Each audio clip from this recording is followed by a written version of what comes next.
The day I got fired, it wasn't in a meeting room or through some cold corporate email. It happened over a steak lunch at a place I could never afford on my own dime. The CEO sat across from me, smiling like an old friend, while the words, "We're moving in a new direction," cut through the air sharper than his butter knife. I didn't flinch. I didn't argue. Because deep down, I'd seen it coming not days, not weeks, but months ago. And I knew something they didn't. My name is Thomas Reeve. I'm 54, and until last week, I was the director of systems and infrastructure at Linden Core Dynamics, a mid-sized manufacturing firm based out of Greenville, Ohio. For 16 years, I gave that company everything. I had my time, my health, my youth, and when cancer came knocking, I gave even more. Stage 2, pancreatic, caught late and treated aggressively. I was in and out of chemo for over a year, and yet I never missed a deployment deadline, never failed to patch a vulnerability, and never once asked them to treat me differently. Funny how people applaud your resilience right up until it becomes inconvenient. I didn't plan to stay at Linden Core forever. It was supposed to be a temporary stop after my wife passed, something to keep my mind busy while the grief settled in.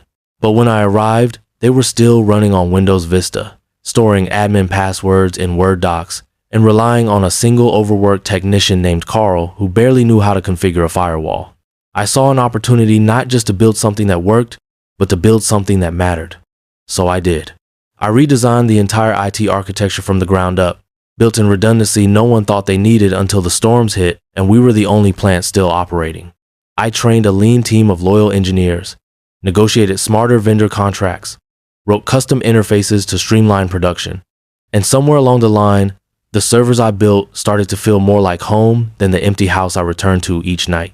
But cancer has a way of making you invisible in the places where you were once indispensable. They said all the right things when I was first diagnosed. Take all the time you need, Tom. Your job will be waiting for you. But meetings started happening without me. My access to certain files quietly disappeared. The young, new faces brought in to assist slowly began taking credit for work they didn't understand. And still, I showed up, bald, 30 pounds lighter, holding coffee in one hand and my radiation schedule in the other, because somewhere I still believed that loyalty was worth something. It wasn't. They called it realignment. I called it what it was, a slow erasure. One careful decision after another designed to make me feel like I was no longer essential, no longer part of the future. But I had built the future, and unlike the young prodigy they were bringing in to replace Meath owner's nephew, fresh out of Stanford, I didn't just read about real-world systems in textbooks. I kept factories running when the grid went dark. I kept people employed during economic downturns. I didn't build a network. I built a backbone. And as I sat in that overpriced restaurant, watching the CEO cut into his 60 ribeye while feeding me lines about fresh vision, I realized he'd made one very crucial mistake. He thought the system ran without me. He was wrong. It had been just under a year since the doctors gave me the news pancreatic cancer, stage 2, aggressive and stubborn, like the systems I'd built at Linden Core. The irony wasn't lost on me. While I spent years protecting digital frameworks from collapse, my own body was crumbling from the inside, a betrayal I couldn't firewall or roll back. Treatment started almost immediately, chemo every other Thursday, followed by days of nausea, bone-deep fatigue, and a strange detachment from the man I used to be. My hair thinned, my appetite vanished, and some mornings, I stared at my reflection wondering if the man in the mirror still belonged in server rooms and strategy calls. But I showed up anyway, not because I had Tono 1 expected me to, but because in a world where illness quietly strips you of your purpose, showing up becomes your act of defiance. While other departments sent get well soon emails and the occasional fruit basket, the executive suite grew colder with each treatment round. I wasn't useful to them anymore. I was a liability. Even as I worked from home, managing incident responses and writing documentation between vomiting spells, I noticed the silence growing. Weekly briefings were postponed. My access to planning documents was accidentally revoked. When I asked about certain meetings, I was told they were rescheduled or worse, that I simply wasn't needed. Still, I pressed on.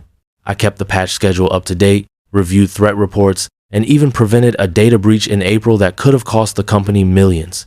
No press release mentioned my name. No one from the board sent a thank you.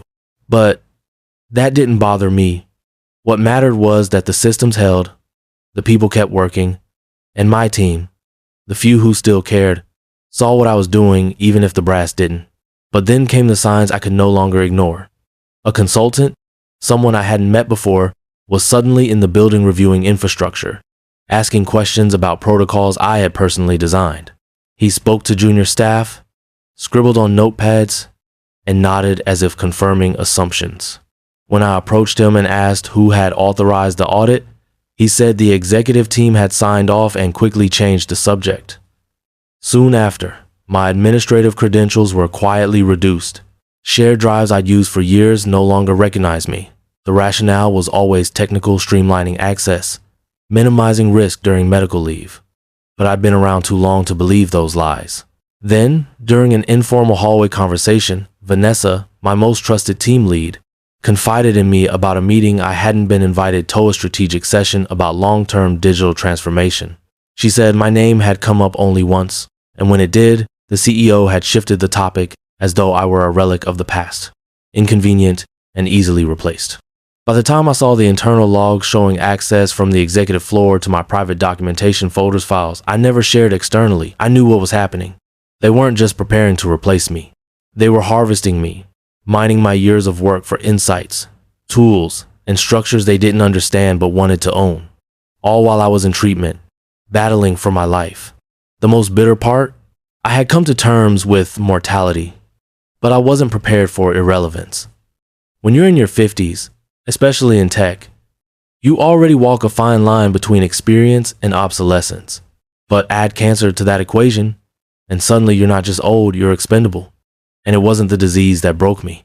It was the realization that after everything I had poured into this company, from long nights on the production floor to sleepless weekends writing emergency patches, I could be erased by a few boardroom decisions and a 27-year-old with a shiny resume and the right last name. His name was Nolan Blake, clean-cut, charming. The kind of guy who always looked like he just stepped off a startup podcast. He was the nephew of our founder and fresh out of Stanford with a specialization in digital scalability. I heard whispers of his hiring long before I ever met him, but it wasn't until I saw his credentials in the admin logs credentials created weeks before the lunch that would end my career that I realized they had already chosen their future. And it didn't include me. Still, I didn't react. Not yet. Because while they believed they were slowly pushing me out, what they didn't know was that I had started preparing long before they made their first move. Every system I built carried my signature layers of logic, undocumented protocols, workarounds that made everything function like clockwork. Nolan could read my manuals, but he couldn't replicate my instinct. He couldn't feel the pulse of a system I had built with both hands and with every ounce of myself. So I stayed quiet, observed, took notes, because even as cancer threatened my body and corporate greed threatened my legacy, I knew one thing with complete certainty. They had underestimated the wrong man. It wasn't the firing itself that stunned, it was the precision with which it was executed. The quiet efficiency of a decision that had been made long before I was ever invited to that carefully orchestrated lunch. The venue, a high-end bistro downtown called Donovan's, was all white linen and polished silver, the kind of place where deals are made, not lives dismantled. Yet that afternoon, over medium-rare steak and awkward smiles, my career, my legacy was folded neatly into a scripted dismissal. Across the table, Calvin Langston, Lindencor's CEO, wore the kind of polished expression that corporate training seminars teach executives to use during difficult conversations. He spoke softly, carefully, as if empathy could be mimicked through tone alone. "Tom, your contributions have been invaluable," he said, pausing just long enough to make the phrase sound rehearsed. "But we're entering a new phase of growth, and we believe it's time for fresh perspectives." I knew what he meant. I had translated those very words for others during my time in leadership. It was the corporate equivalent of saying, "You're not what we need anymore." But what made it unbearable was that it wasn't just about business. It was personal, down to the timing, down to the delivery, down to the signature already scrawled across the exit paperwork that had been slipped into the leather folder sitting beside his untouched wine glass. I didn't raise my voice or plead. I'd made peace with the inevitability long before he opened his mouth. What I hadn't expected, though, was how quickly the unraveling would begin. When I returned to the office later that afternoon, still technically employed, Still expected to facilitate a smooth transition, my access credentials had already been stripped of administrative privileges. The shared drives I had built and curated over years greeted me with access errors. My name had vanished from the internal leadership roster. Emails that once included me were now sent in threads I could no longer see. It was as if I had been digitally erased, still physically present, yet functionally invisible. And it didn't stop there. The young man I'd been asked to mentor during the handoff, Nolan Blake, the founder's nephew, had been granted top-tier credentials 3 weeks prior, a detail I discovered only by tracing login timestamps buried deep within the system logs. He had already browsed through my technical documentation, examined the source code of proprietary tools I had built during weekends and after midnight, and flagged systems he clearly didn't understand with patronizing comments like, "needs modernization." I confronted none of it. Not then, because rage, I've learned, is a luxury best delayed. Instead, I kept my voice level when I asked about the transition timeline, to which Calvin responded with visible relief that I wasn't making a scene. 6 weeks, he said. We'll make the announcement after the quarterly all hands. I nodded, signed the NDA. He slid across the table without hesitation and told him I understood that business was business. I even thanked him for the opportunity, for the years. It was a performance, and I played my role to perfection. But that night, alone in my living room, surrounded by medical bills, prototype sketches, and the hum of a server I'd built from spare parts, I began piecing together the extent of what they were taking. The consultancy audit, the quiet credential changes, the missing meeting invites. It hadn't been a miscommunication or an oversight. It had been a plan. A slow, strategic displacement orchestrated to coincide with my lowest point, when I was too sick to fight, too tired to see clearly, and too loyal to assume betrayal. Loyalty had always been my flaw. They didn't just want me gone. They wanted what I had created: every system, every shortcut, every tailored integration, without the person who had made it all work. They wanted the blueprint, but not the architect. And while they were confident they had harvested every bit of knowledge I possessed through code and documents, they had overlooked the most human part of all: instinct, memory, and the parts I had never written down. I sat in the server room one night, long after everyone else had gone home, and ran my hand along the chassis of the main unit. The same one I had rebuilt during a snowstorm blackout 5 years earlier when no one else could get in. It was still running at optimal temperature, still stable, still mine in every way that mattered. That night, I wasn't a dismissed employee. I was a builder, someone who had kept an entire company running when others barely understood what wires connected to what. When Nolan finally showed up unannounced, casual, pretending curiosity, I greeted him with the politeness of a man who knows he's already won a game the other player hasn't realized has started. He complimented the system, called it solid but a little old school, and mentioned he was looking forward to making improvements. I nodded, said I'd be happy to hear his ideas, and watched him walk through my work like a tourist mistaking landmarks for architecture. He didn't see it, but I was already writing the next chapter. That chapter began with a quiet coffee meeting the next morning with Luis, one of my longest-serving engineers and one of the few people I still trusted. I told him everything: the transition, the plan, the theft, hiding behind courtesy. He listened without interruption, and when I asked if I could count on him, he simply said, "They think we're all replaceable. They're wrong. I didn't want revenge, but I did want recognition for my work, for my sacrifice, for the years I had spent building something real." And as the days passed and the new team settled into roles they didn't yet understand, I began preparing not to destroy but to reclaim what was mine. In the days that followed my dismissal, the real betrayal slowly emerged, not in the formalities of contracts or the hollow applause at my farewell announcement, but in the subtle, calculated way they began extracting what they needed, piece by piece, all while pretending the transition was amicable. At first, it was easy to dismiss the signs. A few innocent questions from Nolan, cloaked in curiosity about why a particular system behaved the way it did. Polite conversations that seemed harmless until I realized they were being documented, not for understanding, but for replacement. He asked about the monitoring scripts I'd written during a facility outage back in 2016, about the vendor integration I designed after a supply chain disruption no one else had even noticed.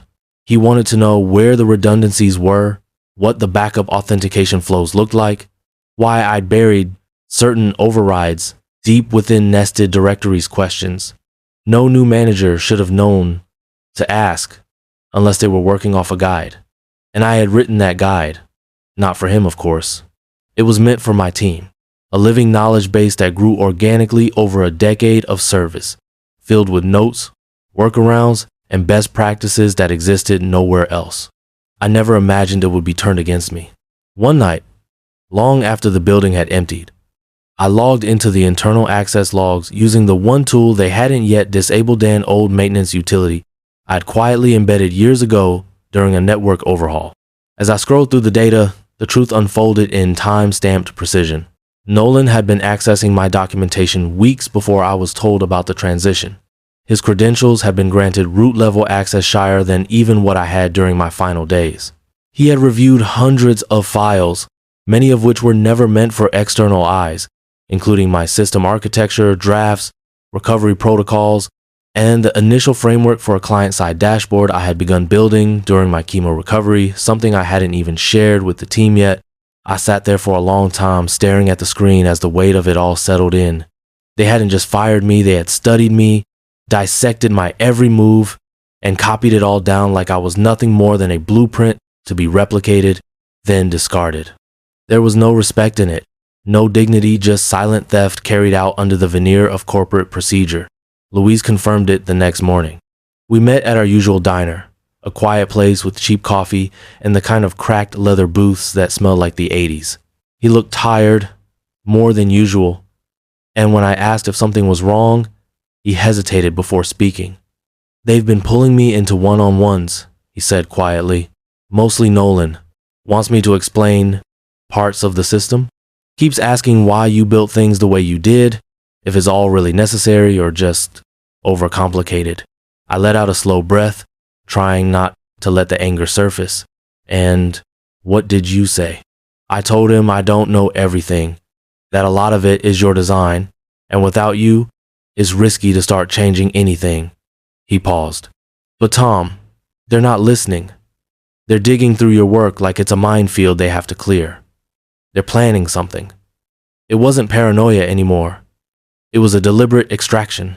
And I understood now that the NDA I'd signed, the courtesy lunch, the promise of a 6-week handoff, they were all illusions. They had never intended for me to guide a transition.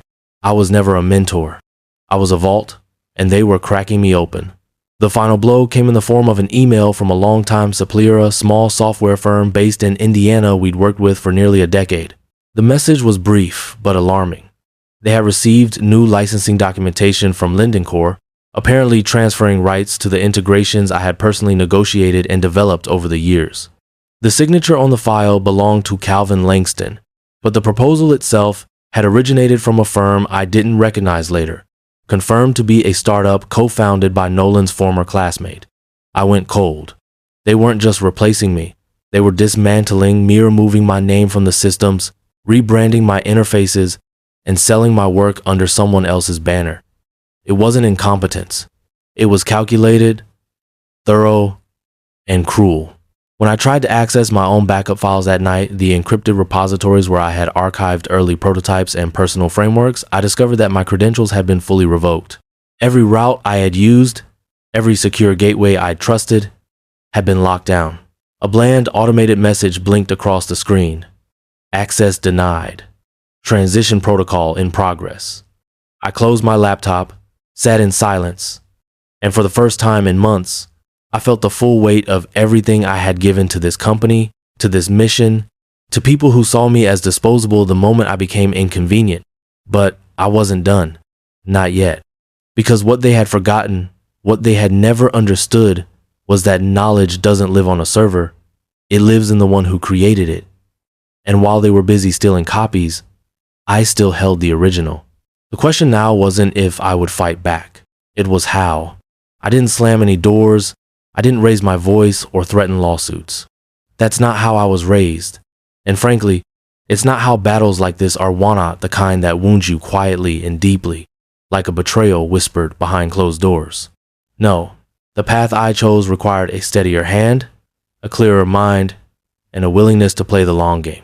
After Louise confirmed the depth of the extraction, After I read the supplier email with Nolan's fingerprints all over it, and after my access was revoked entirely, I realized this wasn't about recovering what had been taken, it was about protecting what still remained mine. Because while they had stolen blueprints, they hadn't stolen the soul of the system that still lived in me. That night, I returned to the lakefront, the same place Ellie and I used to sit before her. Illness changed everything. The water was still, reflecting nothing but winter sky, and for the first time in months, I felt something resembling clarity. The same instinct that helped me build resilient systems through power surges and ransomware attacks now guided my next move. I would document everything quietly, precisely, without fanfare. I would gather what was mine, not to destroy, but to defend. The next morning, I began the process not with anger, but with discipline. I retrieved an old external hard drive from the back of my closet, one I hadn't touched in nearly a decade. Inside, I found early iterations of the platform now known internally as Thread Linear Network Synchronization Tool I had begun designing in my off hours, long before Lindencore even hired me. The timestamp directories were intact, along with archived email exchanges between me and Calvin Langston himself from the year I joined the company. In those messages, Calvin explicitly acknowledged that Threadline was my creation, and that any integration with company infrastructure would be handled under a separate licensing agreement, a formality we never followed up on, because back then, trust still meant something. I knew I couldn't fight them in the court of public opinion, but documentation, timestamps, original source code, those were truths that even the most cunning executives couldn't twist. I reached out to Darren Phillips, an independent cybersecurity analyst I'd worked with years ago on a cross-industry threat detection protocol. Darren wasn't just competent, he was meticulous, and more importantly, discreet. We met at a truck stop diner just off I-71, the kind of place where no one wears a suit and nobody asks questions. Over black coffee and burnt toast, I told him everything. He listened, occasionally scribbling into a notebook that looked like it had survived war zones. Legally, you've got a tough case, he admitted. But technically, this smells rotten. I didn't need revenge. I needed leverage. So while Darren began digging carefully, ethically, and always through publicly available records, I continued building a firewall of my own. I created offsite backups of all personal work I had done outside official company hours. I filed documentation with 2 intellectual property lawyers, both of whom agreed that I had grounds to assert ownership over the earliest versions of Threadline and its foundational architecture. I wasn't looking to cripple Lindencore. I simply wanted acknowledgement, something closer to justice than silence. Meanwhile, back at the company, the so-called transition was falling apart in slow motion. Luis informed me that Nolan had begun hosting meetings without including anyone who had been with the department for longer than 3 years. He was making sweeping changes, stripping out the very safeguards that had kept the plant running during a dozen closed calls over the last decade. Vanessa, my most senior lead, told me she had been pulled aside and asked whether her role was scalable, a word that often precedes restructuring, which is just a softer word for elimination. I could feel the storm building, but I didn't rush to act. Timing was everything, so I waited, watching, listening, assembling the pieces. I filed provisional patents on Threadline's unique encryption handshake protocol and its adaptive failover logic, components that were now quietly running under Lindencore's production systems without the company realizing they weren't legally theirs to use. I created a secure sandbox on an independent server and uploaded a clean version of the code, fully functional, license-managed, and self-verifying. One more step remained. Using access logs Luis had salvaged before his credentials were locked down, I wrote a system-level scriptone that wouldn't interfere with operations, wouldn't trigger alarms, and wouldn't corrupt a single file. All it did was initiate a license check, comparing the system's current use with the recorded date of ownership. It wasn't sabotage, it was a statement, a quiet one. By the end of that week, I had in place what I needed: legal documentation, system evidence, and a failsafe that ensured if they kept using my work without acknowledgement, they'd be forced to answer for it, not in a courtroom, but in the one place corporations hate most, their operational uptime. And as I sealed the final envelope of legal filings and dropped it in the mailbox, I didn't feel angry. I felt calm. Because for the first time since that lunch at Donovan's, I was no longer reacting to what they had done. I was writing the next move. The final days came not with chaos, but with the kind of forced calm that only exists when a storm is being ignored. At Linden Corps, they were busy staging a future they didn't understand, introducing Nolan as the visionary leader, sending out company-wide emails full of empty phrases about innovation and growth, while behind the scenes, the walls were starting to crack. I stayed quiet. I completed the transition documents they requested, even added a few that hadn't been asked for enough to appear cooperative, not enough to reveal the true bones of the system. I sat through meetings where Nolan spoke confidently about redesigning the architecture I'd spent years crafting, throwing around buzzwords like optimization and streamlining as though the deeply customized fail-safes I'd put in place were obstacles rather than the very foundation keeping production lines running smoothly. Vanessa, ever perceptive, kept me informed. She told me how Nolan had begun pulling team members into closed-door evaluations, gauging who was aligned with the company's future. Louise said they were being asked to justify why systems I had personally designed even existed, as if simplicity was the new virtue, and history had no value in a world driven by fresh degrees and shallow ambition. Still, I played my role. I let them believe I was fading out quietly, one foot already out the door. I signed their exit paperwork, smiled through the HR formalities, and declined the awkward celebration lunch they offered as a send-off. It wasn't a celebration for May, it was an execution wrapped in corporate niceties. And then I waited.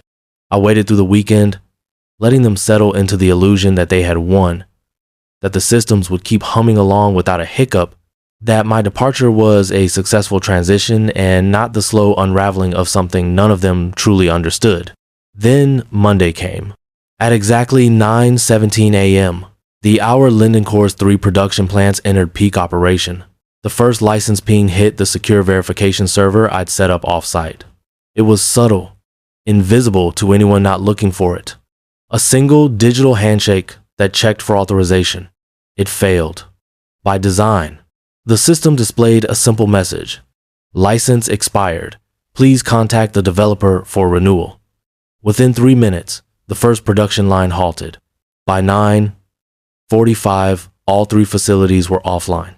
At 10:03, I received a call from a number I recognized but hadn't saved. It was Calvin. "Tom, what the hell is going on?" His voice was low but tense, strained by panic he was trying to suppress. I remained calm. "The system's operating on expired licenses, Calvin. It's behaving exactly as it was designed to." "This is sabotage," he snapped, but the words lacked weight, as if he already knew they weren't true. "No," I replied evenly. "This is license enforcement. If you check the original integration emails, you'll find my terms that were never superseded, just conveniently forgotten. I've sent updated licensing paperwork to your legal team. You're welcome to review it." There was a pause, then a resigned exhale. "You can't do this, Tom." "I'm not doing anything. The code is protecting itself. I gave you everything you needed to operate legally. You chose not to honor it."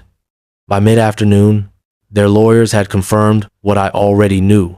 My documentation was airtight, my claims verifiable, and their use of my intellectual property, both unlicensed and exposed. The terms I offered were not punitive. I didn't demand the world just recognition, appropriate compensation, and a clause of confidentiality to ensure the truth behind my departure wouldn't become corporate gossip or shareholder concern. By 5:12 p.m., the agreement was signed. By Tuesday morning, operations had resumed. And by Friday, I was sitting across from the vice president of infrastructure at a firm called Northbridge Systems, the very company preparing to acquire Linden Corps in a quietly negotiated buyout. Apparently, they'd heard about the incident and wanted to ensure that the technology underpinning the acquisition wasn't compromised or owned by someone else. "We'd like you to lead the integration," he said, sliding a proposal across the table. "Consultant status. You'll have full autonomy, set your hours, and operate independent of their leadership." The salary was more than double what I had earned in my final year at Linden Corps. The autonomy? Priceless. I signed before the coffee even cooled. 2 weeks later, I heard Nolan had resigned to pursue new opportunities. Vanessa called me from her new office. She'd joined my consulting team. So had Luis. Eventually, half the department I had built found their way back to Manat as subordinates, but as collaborators. Together, we began building again not for survival, but with purpose. I ran into Calvin nearly a year later at a restaurant near the river. He looked older, thinner, his once crisp suit slightly worn. He saw me before I saw him and, for a moment, tried to turn away. Then he stopped, walked over, and stood by my table. "You won," he said, voice barely above a whisper. I looked at him, really looked the fatigue around his eyes, the strain in his posture, and I shook my head. It was never about winning, Calvin. It was about being seen. He nodded once and walked away. I sat there for a while longer, watching the lights ripple on the water, thinking about systems, not just the ones made of code and cables, but the human ones. The ones that try to erase you when you're no longer convenient, and the ones you quietly rebuild to remind them you were never replaceable to begin with. After everything had settled, after the contracts were signed, the system stabilized, and the faces that once turned cold were quietly replaced, I didn't feel triumphant the way I thought I would. There was no moment of glory, no headline that shouted justice. What I felt was something quieter, something to pair a stillness that came from knowing I had stood my ground without losing myself in the process. With my first consulting check from Northbridge, I bought a small cabin just outside of Ash Hollow, a quiet place tucked between the trees near a lake that reflected the morning sun like glass. It wasn't extravagant, but it was Minea Place, where the only sounds were the rustle of leaves, the distant call of birds, and the soft hum of old memories finding new peace. I built a desk facing the water, set up a workstation, and reconnected the server I'd built all those years agonaut out of necessity. But because it reminded me that creation has always been my way through grief, through illness, through betrayal, Vanessa joined my new team first, followed by Luis, and then, one by one, others who had once shared cramped break rooms and midnight shifts came knocking not for a job, but for partnership. We weren't rebuilding what had been taken. We were building something that couldn't be taken.